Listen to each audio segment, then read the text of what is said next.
నమస్తే, welcome to స్వతంత్ర. నేను మురళి. ముందుగా హెడ్లైన్స్ చూద్దాం. రాష్ట్రాన్ని కాపాడుకోవడం కోసమే పొత్తు, వైసీపీ దొంగలపై పోరాడుతున్నామన్న చంద్రబాబు.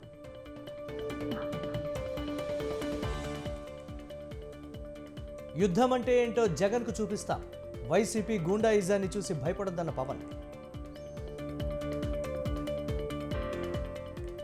ప్రాజెక్టుల విషయంలో బీఆర్ఎస్ అవినీతి చేసింది, మేడిగడ్డపై తప్పుడు ప్రచారం చేస్తున్నారన్న ఉత్తమ్.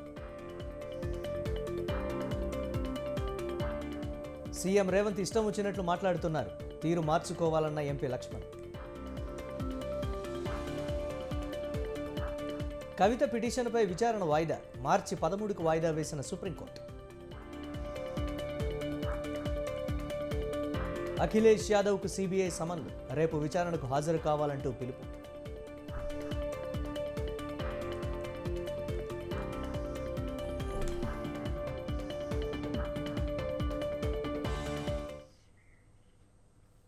టీడీపీ జనసేన ఉమ్మడి సభలో పవన్ కళ్యాణ్ మాట్లాడుతున్నారు. లైవ్ ద్వారా చూద్దాం. కూర్చున్న ఒక క్లేమోర్ మైన్ ఆయన వస్తున్న జీప్ని అలిపిల్లి ఎగిసి 16 అడుగులు ఎత్తున కొడితే కింద పడి మరి చొక్కా దులుపుకొని పదండి రాజకీయం చేద్దామని చెప్పి 4 దశాబ్దాల నుంచి రాజకీయం చేస్తున్న ఒక రాజకీయ దురంధరుడు చొక్కా దులుపుకొని మరి పదని చూద్దాం ఎవడొస్తాడని. అలాంటి రాజకీయ దురంధరుడు రండి రాజకీయాలు చేద్దాం అని అలాంటి వారితోటి ఆయన్ని నమ్ముకున్న ప్రతిష్టాత్మకమైన తెలుగుదేశం పార్టీ, ఆయన వెనక నడుస్తున్న తెలుగు తమ్ముళ్ళు, తెలుగు మహిళలు, నన్ను నమ్మి నిలిచిన నా జన సైనికులు, నన్ను నమ్మి నా వెంట ఉన్న వీర మహిళలు, నా వెన్నంటే ఉండే నా జనసేన నాయకులు, కత్తి దూసి కథన రంగంలో దూకడానికి సిద్ధంగా ఉండే మన యువత, వీళ్ళందరూ కూడా ఈ రోజున మనం వచ్చింది మీరందరూ కూడా గత 5 సంవత్సరాలుగా మీ స్థానాల్లో వేదిక పైన కూర్చున్న పెద్దలు కానీ, ఇటు సైడ్ కూర్చున్న నాయకులు కానీ, మీరు కానీ, టీవీలో వీక్షిస్తున్న ప్రతి ఒక్కరూ మీదైన యుద్ధాలు, మినీ యుద్ధాలు వైసీపీ దుష్ట పాలన మీద చేస్తూనే ఉన్నారు. ఈ రోజున తాడేపల్లిగూడెం నుంచి నేను ఒకటే పిలిపిస్తున్నా, ఈ మినీ యుద్ధాలన్నీ కలిసి ఒక మహాయుద్ధాన్ని ప్రకటిస్తున్నాను 2024 ఎన్నికలకి.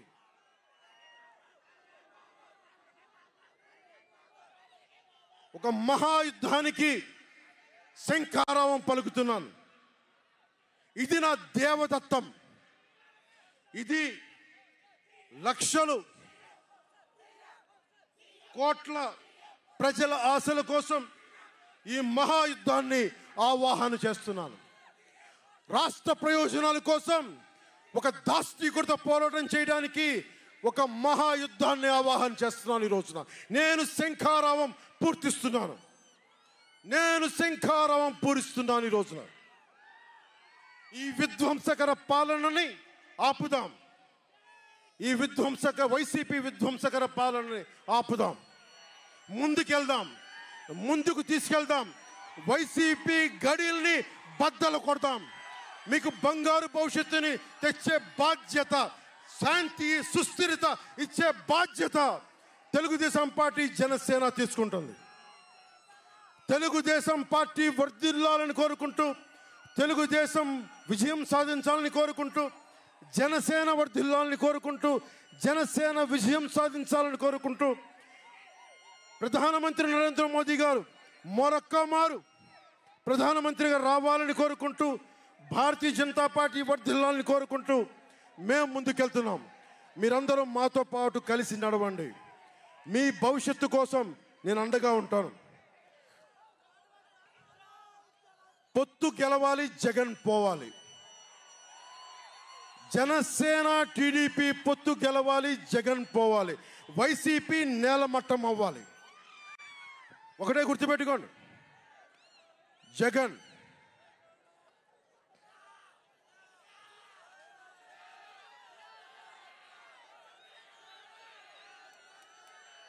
ఏం చెప్తాం? హలో ఏపీ చెప్దామా? Hello AP, hello AP, hello AP.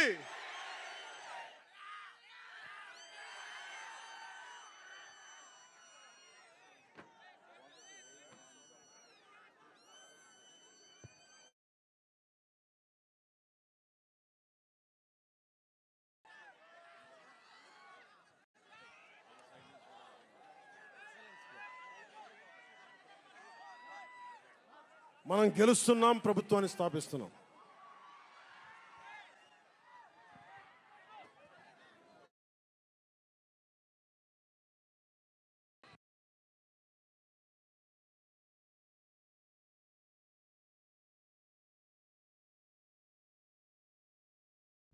ఇదే మన నినాదం, మన ఎలక్షన్ల నినాదం ఇదే. Hello AP, by by YCP.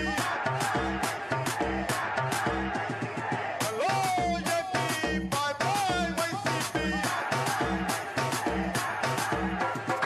Hello AP.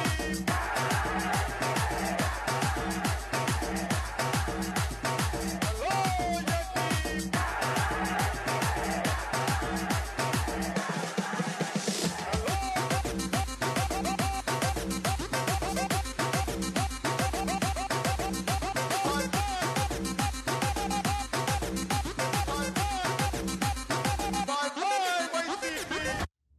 ఇదే మన నినాదం, మన ఎలక్షన్ల నినాదం ఇదే.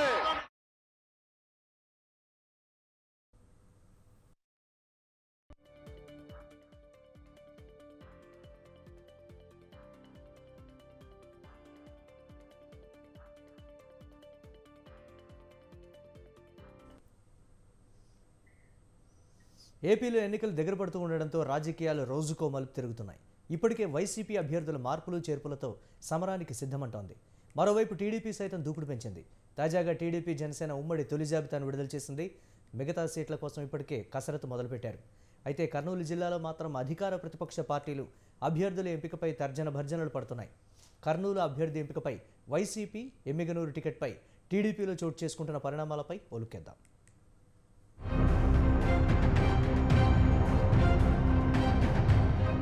రాజకీయంగా ఉమ్మడి కర్నూలు జిల్లాకు ఎంతో పేరుంది. అలాంటి జిల్లాలో నేడు అధికార వైసీపీ, ప్రతిపక్ష టీడీపీ అభ్యర్థుల ఎంపికపై తర్జన భర్జనలు పడుతున్నాయి. కర్నూలు నియోజకవర్గ వైసీపీ సమన్వయకర్త డాక్టర్ ఇలియాస్ బాషా పేరు కొలిక్కి వచ్చింది. ఇదే సమయంలో ఆ స్థానంలో తన భార్య పేరును పరిశీలించాలని అధిష్టానాన్ని కోరారు బాషా. మహిళా అభ్యర్థిత్వంపై చూద్దాములే అన్నట్లుగా అధిష్టానం ఉన్నట్లుగా సమాచారం. అయితే ఈ నేపథ్యంలోనే కర్నూలు నియోజకవర్గ సమన్వయకర్తగా ఓ ఐఏఎస్ పేరును కొత్తగా తెర మీదకు తీసుకొచ్చింది అధిష్టానం. దీంతో వైసీపీ కర్నూలు అభ్యర్థిపై ఉత్కంఠ నెలకొంది.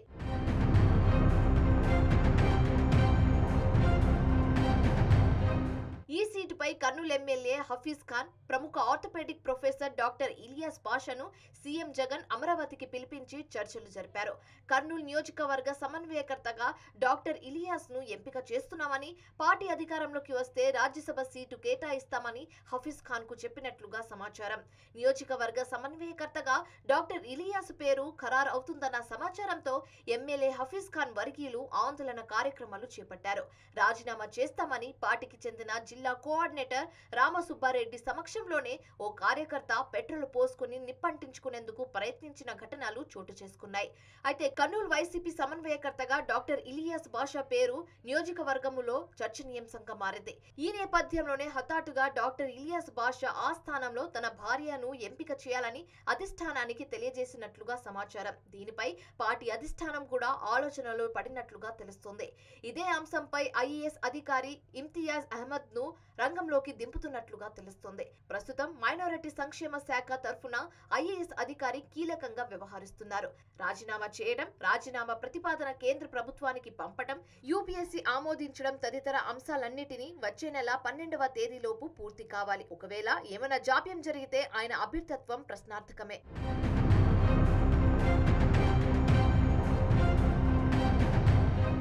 ఇక ఇదే జిల్లాలోని ఎమ్మిగనూరు నియోజకవర్గ అభ్యర్థిత్వంపై టీడీపీ తీవ్ర కసరత్తు చేస్తుంది.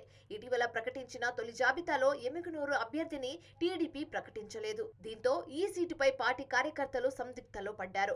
టీడీపీ టికెట్ కోసం మాజీ MLA B V Jayanageshwar Reddy, BC వర్గానికి చెందిన డాక్టర్ మాచాని సోమనాథ్ ప్రయత్నిస్తున్నారు. అయితే వైసీపీ మాత్రం ఎమ్మిగనూరు టికెట్ ను బీసీకి కేటాయించింది. కర్నూలు ఎంపీ బుట్ట రేణుకకు కట్టబెట్టింది. దీంతో టీడీపీ కూడా ఈసారి ఎమ్మిగనూరు టికెట్ ను బీసీలకు కేటాయించాలనే ఆలోచనలో ఉన్నట్లుగా సమాచారం.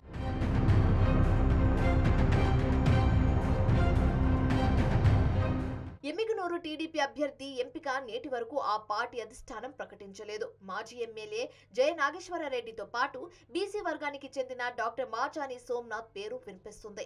అయితే టీడీపీ ప్రకటించిన మొదటి జాబితాలో బివి జయనాగేశ్వరరెడ్డి పేరు లేకపోవడంతో ఆయన వర్గం ఆందోళనలో ఉంది. కర్నూలులో 2 రోజుల క్రితం జరిగిన బీసీ జయహో సదస్సు జరిగింది. అయితే ఈ సదస్సులో ఎమ్మిగనూరు టీడీపీ టికెట్ బివి జయనాగేశ్వరరెడ్డికి కేటాయించాలని కొంత అలజడి సృష్టించారు ఆయన అనుచరులు. సమావేశ ప్రారంభంలోనే జయనాగేశ్వరరెడ్డి టీడీపీ టికెట్ కేటాయించాలని పెద్దెత్తున నినాదాలు చేశారు. బీసీ సదస్సులో జయనాగేశ్వరరెడ్డి టికెట్ గోలా ఏంటని కొందరు టీడీపీ నేతలు కూడా ఆగ్రహం వ్యక్తం చేశారు. ఎమ్మిగనూరు వైసీపీ టికెట్ ఈసారి వైసీపీ బీసీ వర్గం కర్నూలు మాజీ ఎంపీ బుట్ట రేణుకకే కేటాయించింది. నియోజకవర్గంలో చేనేత సామాజిక వర్గం ఓట్లు మెజారిటీలో ఉండడంతో ఈసారి బీసీల వైపు వైసీపీ అధిష్టానం మొగ్గు చూపింది.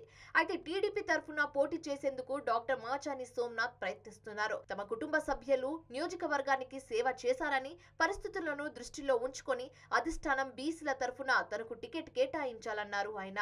అయితే ఇప్పటికే టీడీపీ సూపర్ 6 పథకాలను నియోజకవర్గం అంతా ఫ్లెక్సీలను ఏర్పాటు చేశారు. అయితే ఈ నేపథ్యంలో కొందరు గుర్తు తెలియని దుండగులు గోనెగండ్లలో డాక్టర్ మాచాని సోమనాథ్ ఏర్పాటు చేసిన ఫ్లెక్సీలను తొలగించారు. అయితే ఈ నియోజకవర్గం తరఫున వైసీపీ బీసీలకు టికెట్ కేటాయించడంతో టీడీపీ కూడా అదే వ్యూహం అనుసరిస్తుందా లేక మాజీ ఎమ్మెల్యే వైపే మొగ్గు చూపుతుందా అనేది తేలాల్సి ఉంది. అయితే టీడీపీ ఆశిస్తున్న డాక్టర్ మాచాని సోమనాథ్ వైసీపీ అభ్యర్థి బుట్ట రేణుకకు స్వయాన అల్లుడు వరుస అవుతారు. టీడీపీ మాచాని సోమనాథ్ వైపు మొగ్గు చూపితే అత్త అల్లుడు మధ్య ఎన్నికల పోరాటం ఉంటుందని రాజకీయ వర్గాల్లో చర్చ నడుస్తుంది.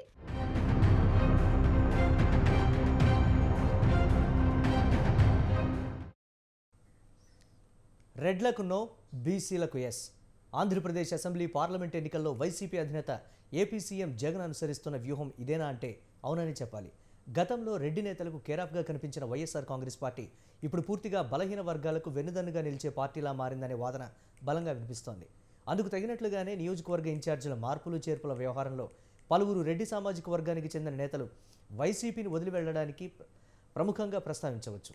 అయితే ఇంతకీ జగన్ అందుకున్న ఈ నినాదం ఎన్నికల్లో ఏ మేరకు ఫలించవచ్చన్నది ఇప్పుడు ఆసక్తి రేపుతోంది.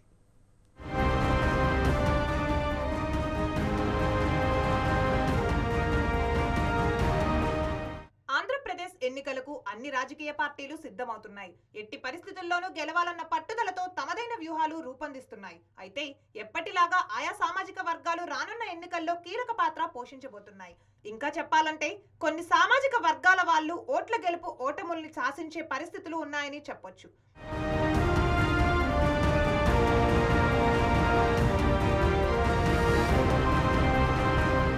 విపక్ష కూటమిగా ఉన్న టీడీపీ, జనసేన ప్రధానంగా కమ్మ, కాపు ఓటు బ్యాంకుపై ఎక్కువగా దృష్టి సారించాయి. ఇక అధికార వైసీపీకి రెడ్డి సామాజిక వర్గం ఓటు బ్యాంకు వెన్నుదన్నుగా ఉంటుందన్నది అందరూ చెప్పే మాట. అలాగే గత ఎన్నికల్లో సీఎం జగన్ అధికారంలోకి వచ్చేందుకు కీలకంగా సహాయపడిన వారిలో ఎస్సీ, ఎస్టీ, బీసీ మైనారిటీలు పెద్ద సంఖ్యలో ఉన్నారు. కానీ ఇప్పుడు జరుగుతున్న పరిణామాలు చూస్తే మాత్రం ఇందుకు భిన్నంగా కనిపిస్తున్నాయన్న వాదన వినిపిస్తోంది. మరింత క్లియర్ కట్ గా చెప్పాలంటే రెడ్లకు నో, బీసీలకు ఎస్ అన్నది జగన్ నినాదంగా కనిపిస్తోంది.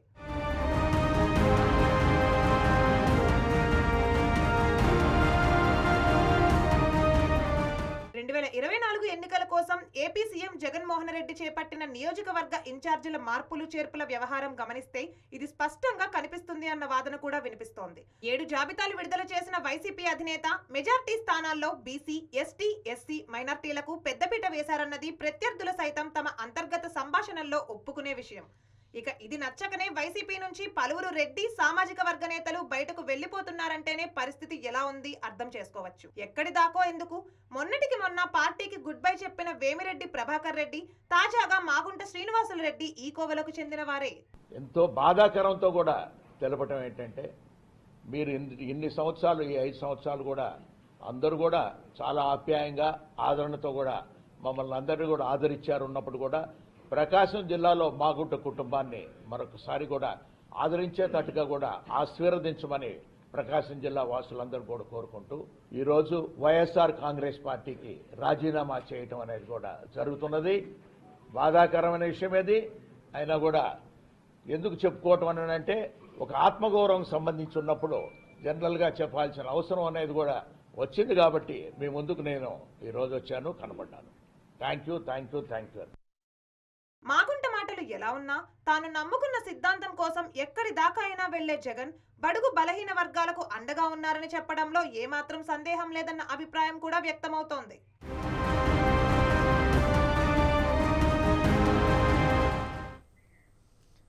అధికార కాంగ్రెస్లో ఎంపీ టికెట్ల కోసం హేమాహేమీలు పోటీ పడుతున్నారు. పార్లమెంట్ ఎన్నికల్లో తెలంగాణలో కాంగ్రెస్కే విజయావకాశాలు ఎక్కువ అని సర్వేలు స్పష్టం చేయడంతో ఎంపీ టికెట్ కోసం ఎవరి ప్రయత్నాలు వారివే. ఢిల్లీ స్థాయిలో పైరవీలు, టికెట్ నాదంటే నాదంటూ నేతల ప్రచారాలు, పోటాపోటీగా వాల్ పోస్టర్లు. నాగర్ కర్నూలు పార్లమెంట్ కాంగ్రెస్ టికెట్ కోసం జోరుగా సాగుతున్నాయి. ఆశావహుల మధ్య కోల్డ్ వార్ షురు. గాంధీ భవన్ చుట్టూ నేతల చక్కర్లు. అధిష్టానం ఎవరి వైపు మొగ్గు చూపుతుందోనన్న టెన్షన్లో పార్టీ నేతలు. ఇంతకీ ఆ పార్లమెంటు నియోజకవర్గంలో పోటీలో ఉన్న నేతలు ఎవరు? టికెట్ దక్కేది ఎవరికి? Watch the story.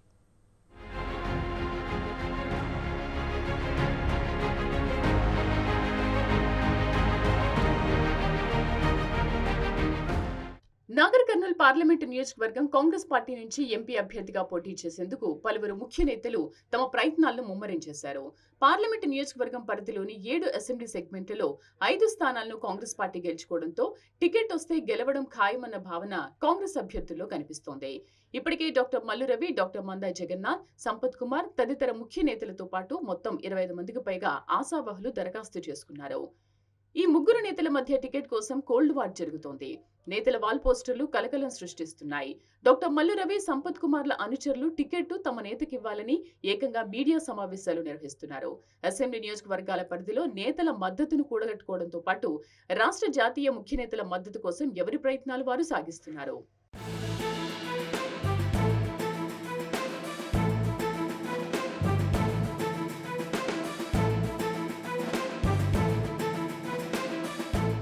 కోసిగిలో CM Revanth Reddy పర్యటనతో Congress శ్రేణుల్లో జోష్ పెరిగింది. మహబూబ్ నగర్ పార్లమెంట్ అభ్యర్థిగా వంశీచంద్రన్ రెడ్డిని ప్రకటించడంతో నాగర్ కర్నూల్ పార్లమెంటుపై అభ్యర్థులు దృష్టి సారించారు. కొద్ది రోజుల్లో ఎన్నికల నోటిఫికేషన్ రానున్న నేపథ్యంలో ఇప్పటికే పలుచోట్ల కాంగ్రెస్ పార్టీ అభ్యర్థులను ప్రకటిస్తూ వస్తోంది. ఈ నేపథ్యంలో నాగర్ కర్నూల్ పార్లమెంట్ అభ్యర్థిని ప్రకటించడంతో రేవంత్ రెడ్డి కొంత వ్యూహాత్మకంగా అడుగులు వేస్తున్నట్లు తెలుస్తోంది. రేవంత్ రెడ్డి పిసిసి అధ్యక్షులు అయిన తర్వాత అన్ని కార్యక్రమాలకు మల్లు రవి ఆయన వెంట ఉండి మద్దతు తెలుపుతూ వచ్చారు. ఈ క్రమంలో ఇద్దరి మధ్య సయోధ్య కుదిరినట్లు తెలుస్తోంది. ఈ నేపథ్యంలో ఖచ్చితంగా తనకే టికెట్ కేటాయిస్తారని మల్లు రవి తన కార్యకర్తలతో చెబుతున్నట్లు సమాచారం.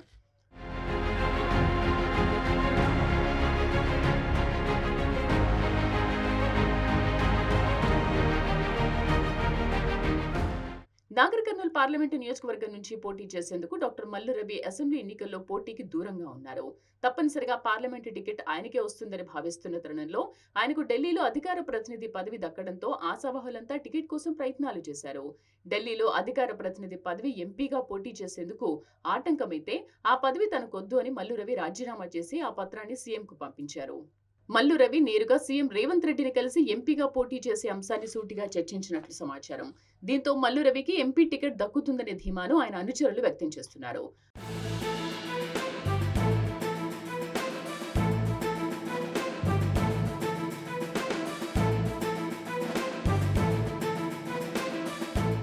పార్టీలో సీనియర్ నాయకుడిగా ఉన్న అలంపూర్ మాజీ ఎమ్మెల్యే సంపత్ కుమార్ సైతం ఢిల్లీలో తన టికెట్ ప్రయత్నాలు మొదలుపెట్టారు.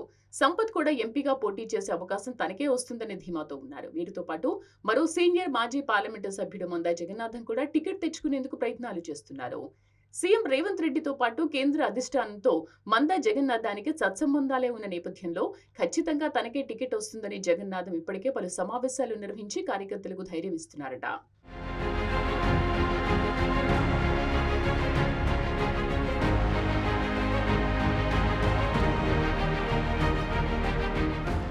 ఉమ్మడి మహబూబ్నగర్ జిల్లాలో నాగర్ కర్నూల్ పార్లమెంటు స్థానానికి ప్రత్యేకత ఉంది. ఈ నేపథ్యంలోనే ముగ్గురు సీనియర్ నాయకులు టికెట్పై ఆశలు పెట్టుకున్నారు.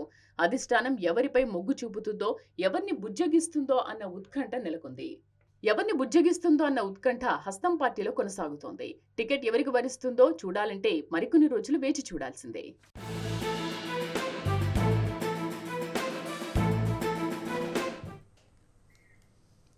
జర్నలిస్టులపై ఎన్ఐఏ దాడులను ఖండించాలని press academy chairman Srinivasa Reddy demand చేశారు. సీనియర్ జర్నలిస్ట్ వీక్షణం సంపాదకులు ఎన్ వేణుగోపాల్ ఇంటిపై ఎన్ఐఏ దాడికి నిరసనగా సోమాజిగూడ ప్రెస్ క్లబ్లో నిర్వహించిన రౌండ్ టేబుల్ సమావేశంలో ఆయన పాల్గొన్నారు. వీక్షణం ఎడిటర్ వేణుగోపాల్పై తప్పుడు కేసును ఉపసంహరించుకోవాలని డిమాండ్ చేశారు. దేశంలో అన్ని ప్రజా సంస్థలను వ్యవస్థలను ధ్వంసం చేసి కేంద్రం దాడులు చేస్తోందని ప్రొఫెసర్ హరగోపాల్ విమర్శించారు. ఎన్ఐఏ తప్పుడు కేసులను ఎదుర్కోవడానికి రాష్ట్ర ప్రభుత్వం పూనుకోవాలని కోరారు. ఎన్ఐఏ రాష్ట్రంలోకి రాకుండా ఉండే విధంగా తెలంగాణ అసెంబ్లీలో తీర్మానం చేయాలని పలువురు డిమాండ్ చేశారు. నేరం ఏంటంటే ఆర్మీ కదలికలన్నింటినీ ప్రచురిస్తున్నాడు. అది దేశ భద్రతకు ముప్పు. అందువల్ల ఆయనను అరెస్ట్ చేశామని చెప్పి అఫీషియల్గా ప్రకటించారు. ఆయన చేసిన పెద్ద తప్పు ఏంటంటే ఆర్మీ సివిలియన్స్ మీద దాడులు చేయటం, సివిలియన్స్ మీద వాళ్ళ ప్రతాపం చూపించటం, వీటిని ఎక్స్పోజ్ చేస్తూ పోతున్నాడు. ఎట్లాగా ఇతన్ని బంధించేది, ఏ రకంగా అదుపులోకి తీసుకురావాలా అన్న భావం ఈ రూపంలో. మన చట్టాలు వేరు, కాశ్మీర్ చట్టాలు వేరు. కాశ్మీర్లో ఉన్నటువంటి పరిస్థితి ఆసరాగా చేసుకుని ఇతన్ని జరిగిన ఈ ఎన్ఐఏ దాడి శ్రీనివాస్ గారు చెప్పినట్లుగా ఇది జర్నలిస్టు ప్రపంచం మీద దాడిగా భావించకపోతే జర్నలిస్టు ఎవరు కూడా ఈ దాడి నుంచి రక్షించుకోలేరు. ఎందుకంటే కలెక్టివ్గా సంఘటితంగా మన ప్రొఫెషన్ మీద, మన వృత్తి మీద దాడి జరిగింది అని జర్నలిస్టు భావించకపోతే ఏ జర్నలిస్ట్ను కూడా మనము రక్షించలేము. వాడు ఎవరిని టార్గెట్ చేస్తాడు, ఎవరింటికి వస్తాడు, ఎప్పుడు వస్తాడు అనేటువంటిది ఏదైతుందో ఇది వాళ్ళ మనందరికీ చాలా ఆశ్చర్యంగా, చాలా షాకింగ్గా కూడా ఉంది. ఇప్పుడు ఆయన తెలుగు సమాజంలో ఒక ప్రముఖ మేధావిగా నిరంతరము సమాజాన్ని ఎడ్యుకేట్ చేస్తున్నటువంటి వ్యక్తి ఆయన. ఎన్ఐఏ ఆయన మీద లేదా వీక్షణ మీద దాడి చేయడానికి ఒకటి, వీక్షణం పత్రిక తన 20 సంవత్సరాలు సందర్భంలో చాలా పెద్ద ఎత్తున సమాజంలో వీక్షణ. టీఆర్ఎస్ ప్రభుత్వం ఉన్నప్పుడే దాదాపుగా 300 మంది కార్యకర్తల మీద, పౌర సమాజ కార్యకర్తల మీద పెట్టిన కేసు, అది ఆధారం చేసుకొని వేణు ఇంటి మీద ఎన్ఐఏ దాడులు జరిగినాయి అనేది అర్థం చేసుకోవచ్చు. రెండో వైపు ఆ కేసు వచ్చినప్పుడు కూడా చాలా చర్చ జరిగింది. యాక్చువల్గా హరగోపాల్ గారి మీద కూడా అట్లాంటి కేసు ఒకటి పెట్టడము. దీని మూలం ఏమిటంటే రాష్ట్ర ప్రభుత్వాలు ఒక అవకాశం ఇవ్వడం అనేది, అది కూడా వేరే వివరంగా రాసినాడు కూడా. దాన్ని చూశాను నేను. అప్పుడు ముఖ్యమంత్రికి లేఖ రాసినప్పుడు కానీ, ఆ తర్వాత కానీ యూఏపీఏ చట్టం ఎట్లాంటి అవకాశాలను కల్పిస్తున్నది, రాష్ట్ర ప్రభుత్వాల హక్కులను ఎట్లా హరిస్తున్నది, ఇట్లాంటివన్నీ కూడా ఒక చర్చనీయాంశమైన విషయాలు. టీఆర్ఎస్ ప్రభుత్వం ఉన్నప్పుడే దాదాపుగా